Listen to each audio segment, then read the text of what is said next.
A paz do Senhor Jesus, queridos adolescentes, tudo bem com vocês? Eu espero que sim. Então estamos aqui nessa manhã para mais uma aula da escola dominical, mais uma oportunidade de aprendermos sobre o nosso Deus. Nesse trimestre a gente está vendo a lição, que diz, estudando sobre quem é Deus. E também vamos aprender sobre as maneiras dele de se revelar. Na primeira lição ele se revelou como o Criador. Agora, na segunda, a gente vai ver que ele se revela sendo o libertador. E também veremos que ele usou Moisés, para libertar o povo de Israel do cativeiro egípcio. Nós servimos a um Deus grande, um Deus poderoso, um Deus que está sempre presente na nossa vida. Lá em Mateus 28:20 diz que o Senhor prometeu que estaria conosco todos os dias. E em Salmos 139:4 diz que o Senhor conhece o nosso interior, antes mesmo de falarmos qualquer palavra, tá? Então esse é o Deus com quem a gente pode contar. A nossa lição de hoje encontra-se em Êxodo 12:31 ao 41, e a Bíblia nos diz: então oramos, pedimos socorro ao Senhor, o Deus dos nossos antepassados. Ele nos atendeu e viu a nossa aflição, a nossa miséria e como éramos perseguidos.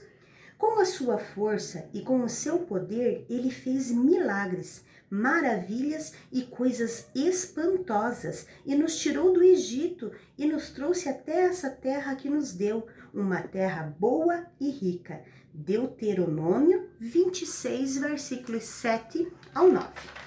O primeiro ponto da nossa lição hoje é sobre a escravidão. José, aquele moço que foi vendido pelos seus irmãos, lembram dele?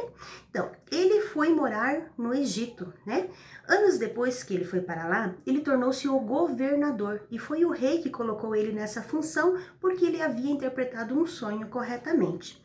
Na interpretação, ele falou que aquela nação estaria passando por 7 anos de fartura e depois 7 anos de escassez, 7 anos de fome. E assim como Deus falou, aconteceu. Chegou o tempo de fome nessa terra. Então o povo vizinho logo ficou sabendo que lá, no Egito tinha alimentos à venda. E com isso veio os irmãos de José, se reencontraram, houve o perdão e uma reconciliação familiar. Então, com a aprovação, do faraó, ele permitiu que toda a família de José, que era mais ou menos cerca de 70 pessoas, viessem morar no Egito. Vieram morar então na região de Gósen, tá? Anos se passaram. O povo israelita cresceu bastante nessas terras, se multiplicou e veio até o José a falecer. Com o passar do tempo, o faraó mudou, tá? Levantou-se um novo rei e as coisas começaram a ficar diferentes no Egito. Como assim? Esse novo rei tinha medo por os israelitas serem bastante, de repente eles estar se juntando com alguma outra nação e querer guerrear contra o Egito. Para isso, então, ele começou a escravizar esse povo. E não contente, não satisfeito, ele ainda ordenou que todos os meninos que fossem recém-nascidos, todos os meninos nascidos, teriam que ser mortos. Mas isso não deu certo. O número de hebreus, o número de israelitas continuou a crescer. O período de escravidão durou 430 anos, debaixo de um jugo pesado, debaixo de perseguição, de sofrimento.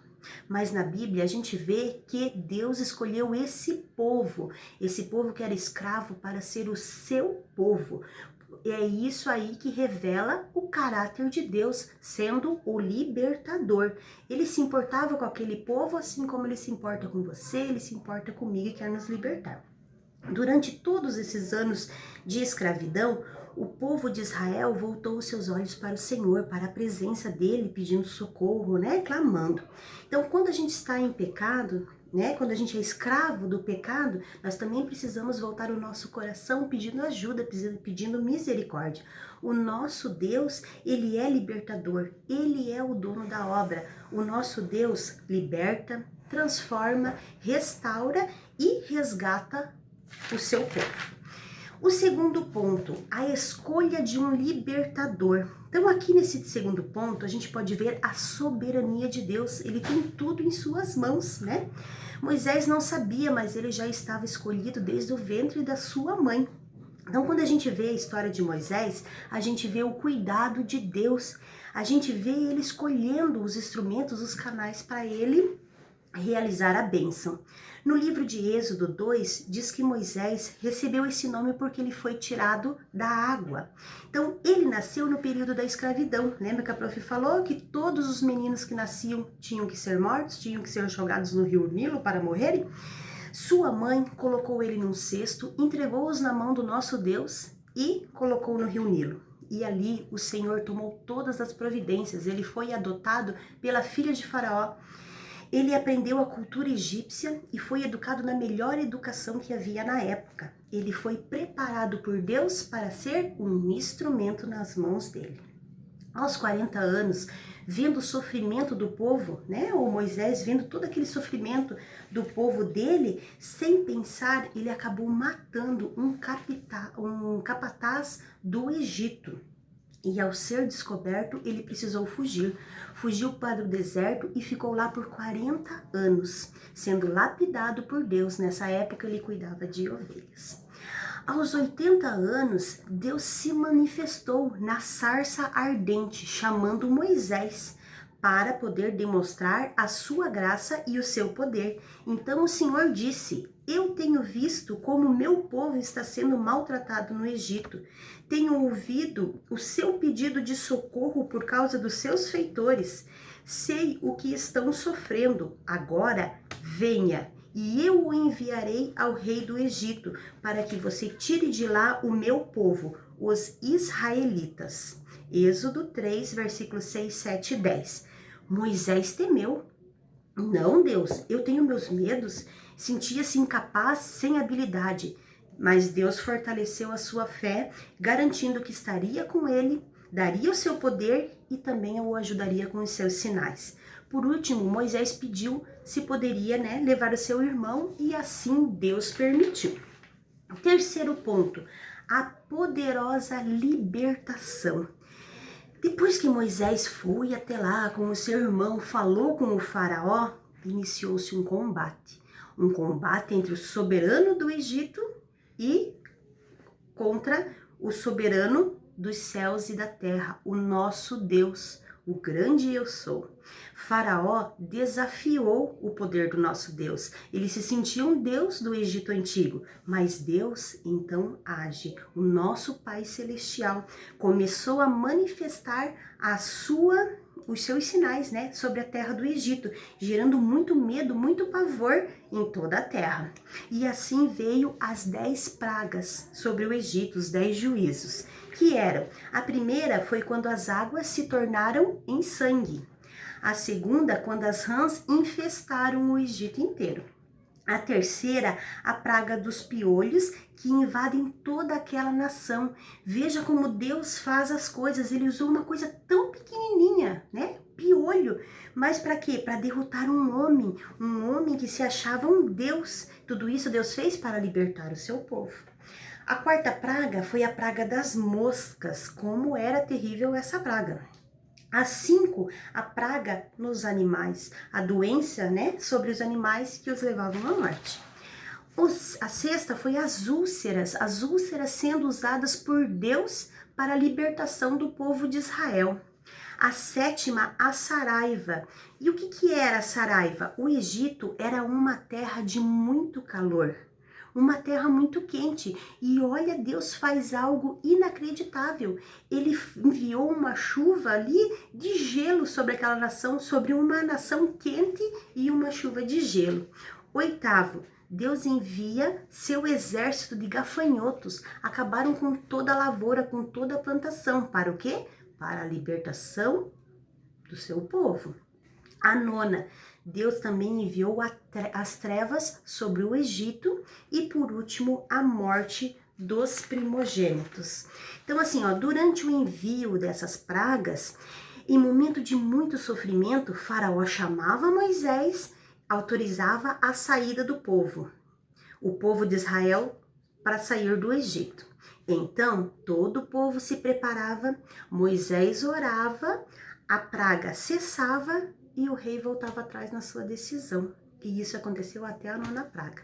Na 10ª, não houve jeito, foi fatal. Então, assim, houve muito lamento em toda a terra, porque até no palácio do rei morreu o primogênito, morreu o primeiro filho do rei, né? Então, naquela mesma noite, Faraó e o povo implorava para que os hebreus fossem embora. Quarta e último ponto, né? Então, olha lá, a Páscoa, a festa da liberdade. Então, quando a gente lembra da Páscoa, a gente lembra como um símbolo dessa libertação que eu acabei de falar, né? Deus instruiu a organizar a Páscoa antes da libertação acontecer. Então, Moisés orientou o povo como deveriam proceder, que deveriam preparar os pães sem fermento, as ervas amargas e comer apressado. Então, quando o povo foi liberto, cada um saiu carregando a sua comida sem o fermento. A Páscoa passou a ser um marco, tá? Então, assim, a sua comemoração ocorria todos os anos em memória do que tinha acontecido, era passado de geração em geração, para que todos soubessem que Deus havia libertado os israelitas do Egito. Esse é o nosso Deus, ele é fiel. As promessas dele pode passar anos, pode passar séculos, mas em seu tempo correto elas vão acontecer. Libertou o povo de Israel do Egito, levou para a terra prometida. Então, esse é o Deus que nós adoramos, tá? Que essa palavra possa estar no nosso coração e que a gente possa, né, também ser um instrumento usado nas mãos de Deus. Então, vamos orar para que a gente possa estar agradecendo por essa aula. Senhor Deus, que estás no céu, te damos graças, ó Pai, por mais essa oportunidade, por mais esse aprendizado de hoje, que ele sirva de crescimento para as nossas vidas. Abençoa, Senhor, todos que assistiram essa aula online e também peço que todos nós possamos ser usados como instrumento nas suas mãos, assim como foi Moisés, para que teu nome continue sendo exaltado. Fica conosco, nos dê uma boa semana. Eu te peço e te agradeço em nome do Senhor Jesus. Amém. Fiquem com Deus e até semana que vem, se Deus assim nos permitir.